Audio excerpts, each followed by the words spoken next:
Assalamualaikum warahmatullahi wabarakatuh. Halo semuanya, perkenalkan nama saya Septia Putri Afganis.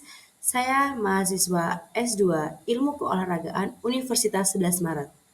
Pada video kali ini saya akan membahas materi statistika lanjut.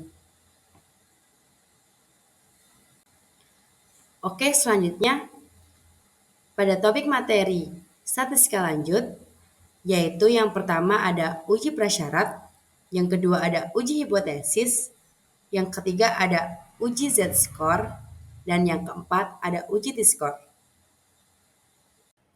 Baik, yang pertama ada uji prasyarat. Uji prasyarat adalah serangkaian uji asumsi yang harus dipenuhi sebelum melakukan uji hipotesis atau analisis statistik. Pada uji prasyarat, memastikan data memenuhi syarat atau asumsi dari metode statistik yang dipakai. Selanjutnya, akan mendapatkan hasil analisis yang valid, akurat, dan tidak bias. Oke, selanjutnya, perlukah uji prasyarat itu dilakukan? Oke, ya uji prasyarat itu perlu dilakukan ya. Karena sebelum kita ke hipotesis, kita harus melakukan uji prasyarat analisis data dengan menggunakan uji normalitas, uji homogenitas, dan uji linearitas. Setelah kita melakukan uji prasyarat analisis, kita mengetahui apakah data memenuhi syarat. Jika data memenuhi syarat, kita menggunakan analisis parametrik. Tetapi jika data tidak memenuhi syarat, kita menggunakan analisis non-parametrik. Selanjutnya baru kita bisa mengolah data hipotesis untuk menarik kesimpulan dari data tersebut. Selanjutnya ada uji normalitas. Uji normalitas digunakan untuk mengetahui apakah data atau residual model mengikuti distribusi normal. Distribusi normal adalah syarat utama dari banyaknya analisis parametrik, seperti uji T, uji ANOVA, dan regresi. Kemudian, solusi bila tidak normal. Yang pertama yaitu lakukan transformasi log square box Cox. Yang kedua, gunakan uji non-parametrik seperti Mann-Whitney, Kruskal-Wallis, atau Spearman.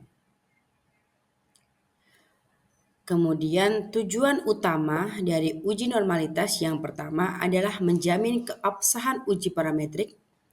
Yang kedua, mencegah kesalahan interpretasi akibat distribusi data yang terlalu menyimpang.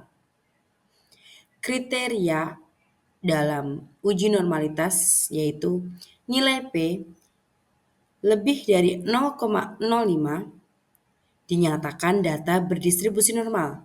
Tetapi jika nilai P kurang dari 0,05, maka data dinyatakan tidak normal.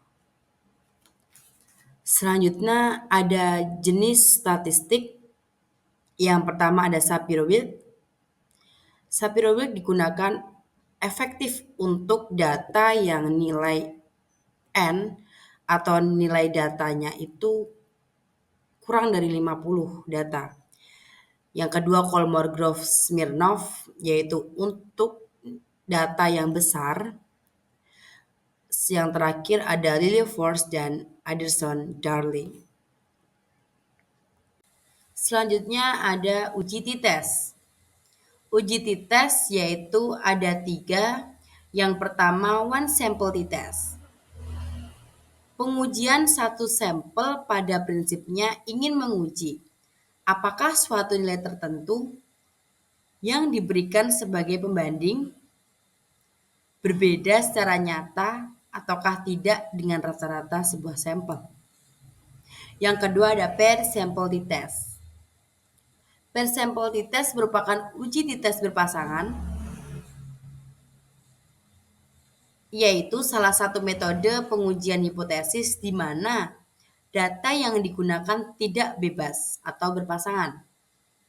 Kasus yang berpasangan adalah satu individu atau objek penelitian dikenai dua buah perlakuan yang berbeda.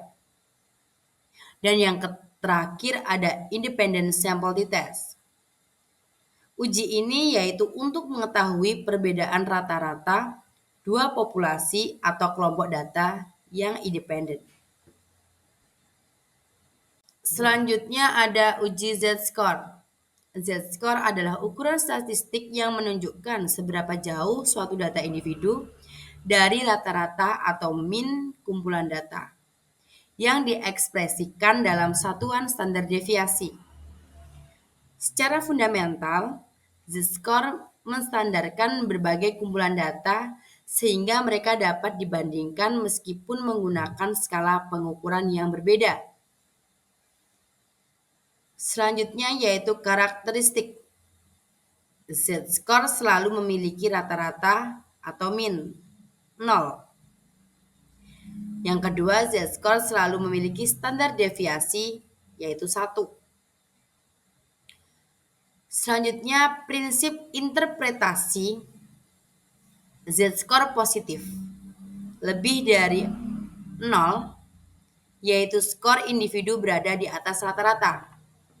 Dan Z-score negatif atau kurang dari 0 menyatakan bahwa skor individu berada di bawah rata-rata. Selanjutnya di sini ada T-score. T-score adalah nilai statistik uji yang menunjukkan perbedaan antara rata-rata sampel dengan nilai pembanding atau antar kelompok yang dihitung dengan memperhitungkan standar error.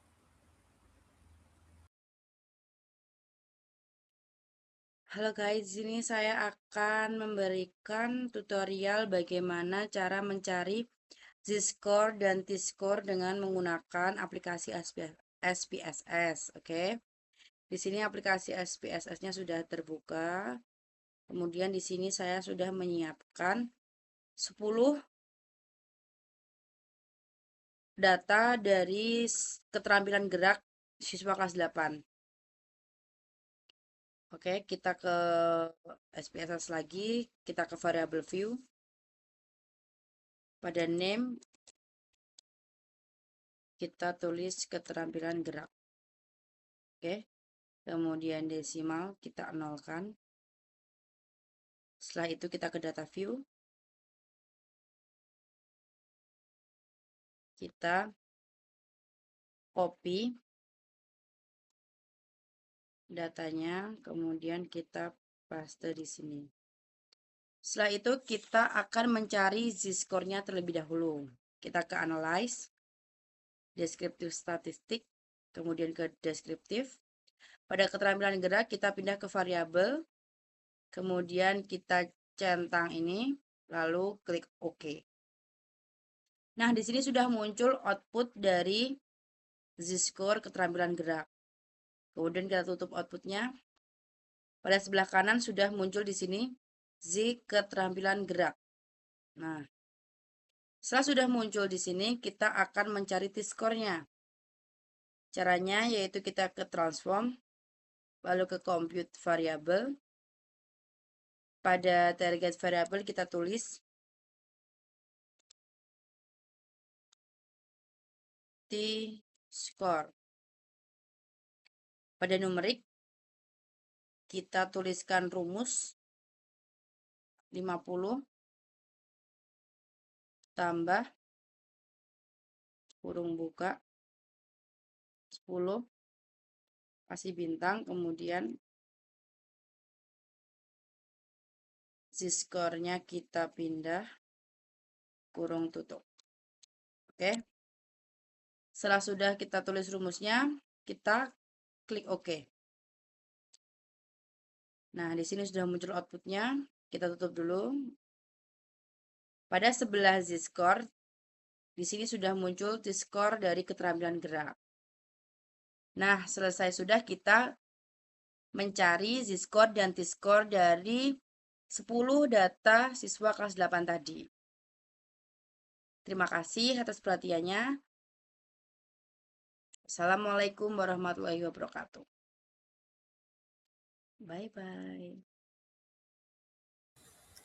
Baik, terima kasih. Sekian dari saya. Semoga video pemaparan materi statistika lanjut dari saya dapat bermanfaat bagi para penonton dan pembaca materi ini. Wassalamualaikum warahmatullahi wabarakatuh. Oke, selanjutnya yaitu uji linearitas. Uji linearitas digunakan untuk mengetahui apakah hubungan antara variabel bebas atau X dan variabel terikat atau Y berbentuk linear.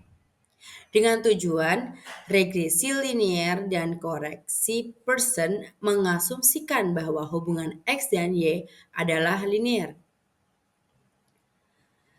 Oke, selanjutnya dengan ANOVA table for linearity yaitu uji F dalam SPSS.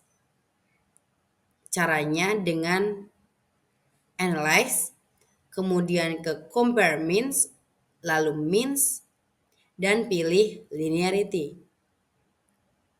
Jika data P lebih dari 0,05 pada deviation from linearity, maka hubungan dinyatakan linear. Jika scatter plot memperlihatkan pola melengkung, maka hubungan dinyatakan tidak linear.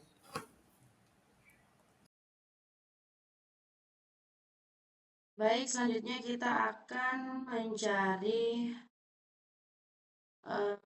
uji linearitas dengan menggunakan aplikasi SPSS. Oke, di sini kita buka dulu aplikasi SPSS-nya.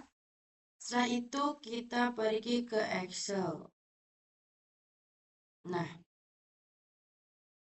di sini saya sudah menyiapkan data hasil skor pretest dan posttest MFT. Oke, kita ke SPSS lagi, kita ke variable view.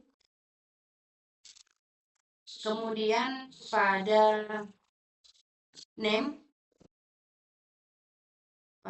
pertama ini kita beri nama pretest. Karena kita akan mencari linearitas dari pretest dan posttest. Lalu pada desimal kita 1, kemudian pada bagian measure kita ubah ke scale. Selanjutnya yang kedua kita posttest. Oke, desimal juga kita 1 karena data kita memiliki desimal 1. Lalu kita ke measure-nya kita ubah juga ke scale. Setelah itu kita ke data view. Oke, di sini sudah tertera pretest dan posttest ya. Kemudian kita ke Excel, kita copy data pretest, kita paste di sini. Oke, kemudian posttest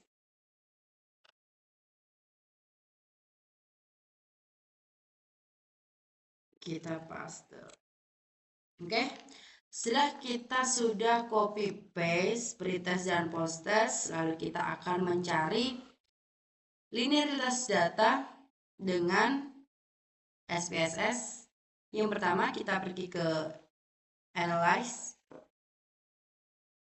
lalu kita pergi ke compare means, kemudian pada pretest kita ubah di independent list, posttest kita ubah ke dependent list. Di sini itu tergantung dengan variabel X dan variabel Y data kalian semua. Oke. Di sini kemudian kita ke option. Lalu Karena kita akan mencari linearitas data, maka pada bagian test for linearity kita klik. Oke, setelah sudah kita klik, lalu langsung kita continue, kemudian langsung kita klik OK. Oke, di sini kita sudah muncul tabel linearitas dengan ANOVA table. Nah, pada deviation from linearity, pada nilai signifikan ini muncul nilai 0,393 yang artinya terdapat hubungan linear antara kedua variabel. Oke, seperti itu cara mencari uji linearitas data menggunakan aplikasi SPSS. Oke, selanjutnya yaitu interpretasi dari uji linearitas dengan ANOVA table. Nilai signifikansi yang diperoleh pada baris deviation from linearity menunjukkan nilai signifikansi yaitu 0,393. Aturan dasarnya adalah yang pertama, jika nilai signifikansi lebih dari 0,05, maka hubungan antar variabel bersifat linear. Tapi jika nilai signifikan kurang dari 0,05, maka hubungan antar variabel bersifat tidak linear. Kesimpulannya, karena nilai signifikansi menunjukkan 0,393, yaitu lebih besar dari 0,05, maka kita menerima hipotesis bahwa tidak ada penyimpangan dari linearitas. Dengan kata lain, hubungan antar kedua variabel tersebut signifikan secara linear. Selanjutnya adalah uji hipotesis. Hipotesis adalah dugaan sementara atau jawaban sementara terhadap rumusan masalah penelitian yang kebenarannya masih harus diuji secara empiris. Hipotesis nol atau H0 merupakan dugaan awal yang menyatakan tidak ada hubungan pengaruh dan perbedaan. Hipotesis alternatif H1 atau HA yaitu dugaan lawan dari hipotesis nol yang menyatakan adanya hubungan pengaruh dan perbedaan. Selanjutnya yaitu fungsi dari hipotesis. Fungsi dari hipotesis yang pertama yaitu memberikan arah penelitian dengan fokus pada variabel yang diteliti. Yang kedua, menjadi dasar pengujian. Hipotesis itu diuji untuk memperoleh suatu kesimpulan atau kita dapat menarik suatu kesimpulan dari data yang kita peroleh. Yang ketiga, menjembatani teori dan praktik dengan menghubungkan konsep abstrak dengan fenomena yang nyata. Dan yang terakhir, membatasi lingkup penelitian untuk menghindari pembahasan yang terlalu luas. Oke, sekarang kita akan memberikan tutorial bagaimana cara mencari uji normalitas data dengan menggunakan SPSS. Oke, selanjutnya kita buka dulu SPSS-nya. Setelah itu kita pergi ke Excel. Nah, di sini saya sudah menyiapkan data dari judul penelitian pengaruh senam aerobik mixed impact terhadap daya tahan kardiovaskular. Nah, di sini sudah disiapkan data pretest dan post-test dari MFT. Oke, di sini saya menyiapkan 20 data. Kemudian kita pergi ke SPSS, lalu kita ke variable view. Pada name kita beri nama pretest. Oke. Kemudian post test. Pada desimal di sini kita pindah ke 1. Sini juga 1. Selanjutnya kita ke data view. Oke, di sini sudah muncul tulisan pretest dan post test. Lalu kita ke Excel lagi. Selanjutnya kita copy data pretest kita. Lalu kita ke SPSS, kita paste di pretest. Oke, selanjutnya kita kembali ke Excel, kita copy kembali pada data post test. Kita paste di sini. Oke. Di sini sudah kita copy paste semua data yang sudah kita siapkan. Selanjutnya kita pergi ke analyze untuk mencari uji normalitas data. Kemudian kita ke descriptive statistik, lalu ke explore. Kemudian di sini kita pindah semua ke dependent list. Lalu kita pergi ke statistik, kita cek. Di sini sudah benar ya, 95% di sini. Kemudian continue, kemudian ke plot. Karena kita akan mencari normalitas data, pada normality plot speed test kita centang. Setelah itu kita continue, lalu kita klik OK.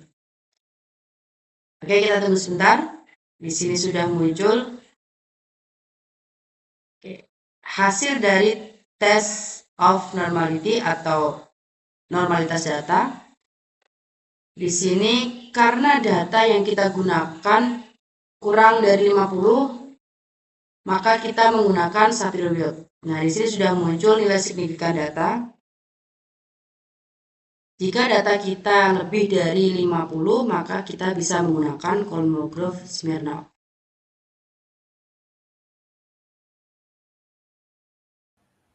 Selanjutnya, interpretasi test of normality atau interpretasi dari uji normalitas. Dari hasil uji normalitas yang dilakukan menggunakan uji Shapiro-Wilk dengan bantuan aplikasi SPSS, data dikatakan normal apabila nilai signifikan P lebih dari 0,05.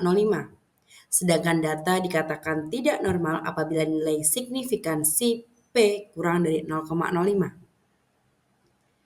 P di sini merupakan data yang kita olah.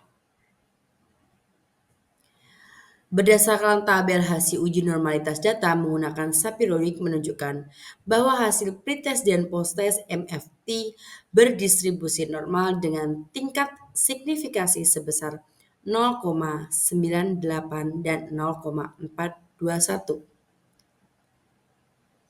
Maka data dapat dikatakan normal.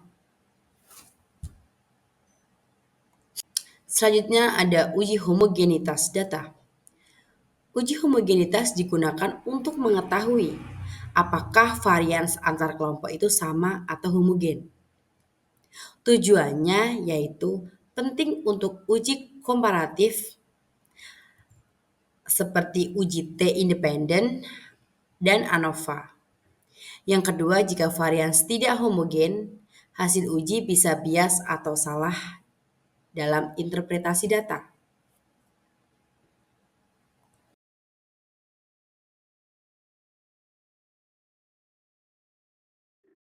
Oke, selanjutnya kita akan mencari uji homogenitas dengan menggunakan SPSS. Oke, kita buka dulu aplikasi SPSS di sini.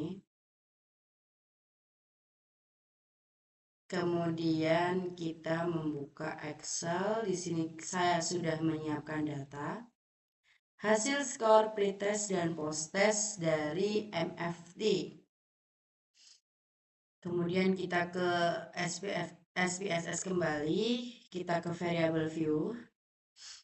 pada name, di sini untuk mencari homogenitas kita perlu menggunakan kode 1 untuk pretest dan kode 2 untuk posttest. Pada nama yang pertama, kita di sini ketik kode X, kemudian desimal, kita 0, kan, kemudian pada values kita kasih kode 1 pada data pretest. Kita add, kemudian yang kedua kode 2 untuk data posttest. Kita add. Lalu kita oke. Kemudian pada name yang kedua kita beri nama hasil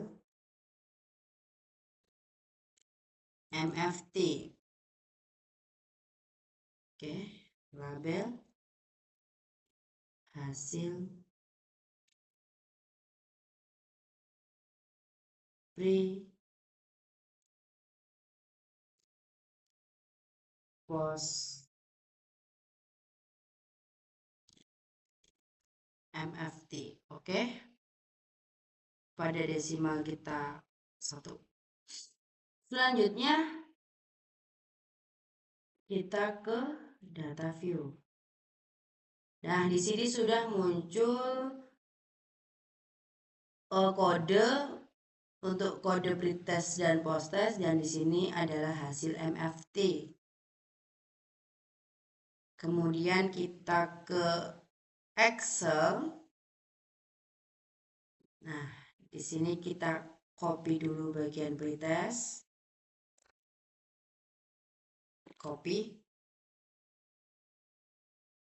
Pada hasil kita paste. Nah, di sini sudah kan?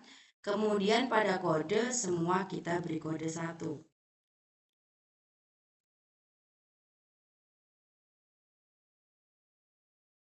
Oke.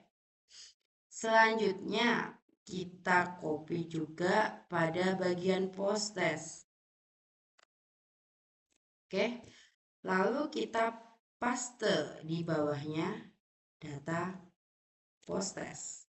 Pada data posttest ini kita beri kode 2.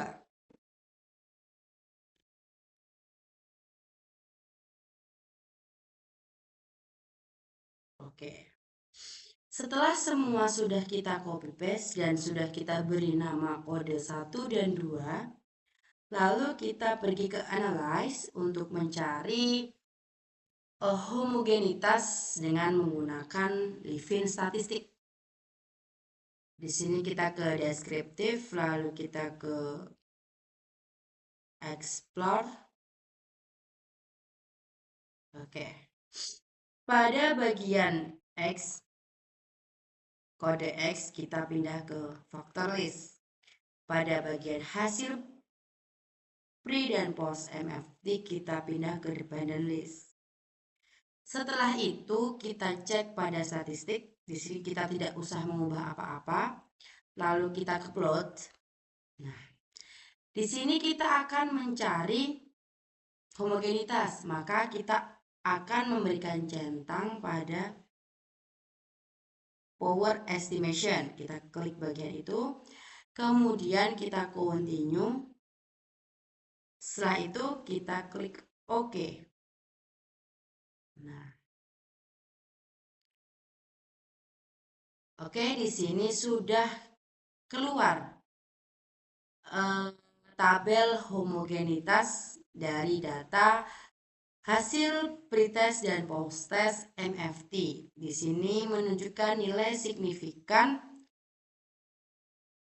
0,424.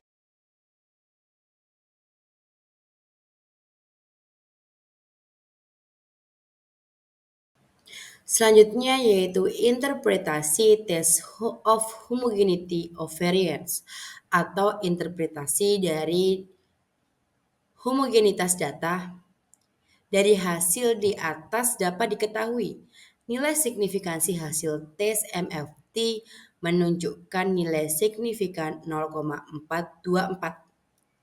Karena nilai signifikansi lebih dari 0,05, maka dapat disimpulkan bahwa data hasil pretest dan posttest MFT mempunyai varians yang sama atau bersifat homogen.